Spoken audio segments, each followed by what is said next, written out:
नाजरीन, इस वक्त एक बड़ी खबर मुंबई से इस वक्त आ रही है। आपको बता दें, मुंबई में पानी हुआ महंगा। बीएमसी ने पानी के दाम बढ़ा दिए हैं।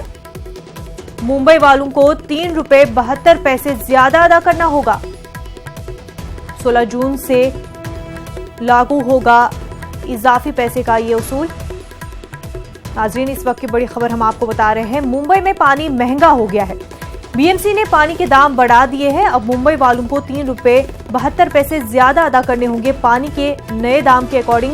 और ये पानी का नया दाम जो है 16 जून से लागू हो जाएगा।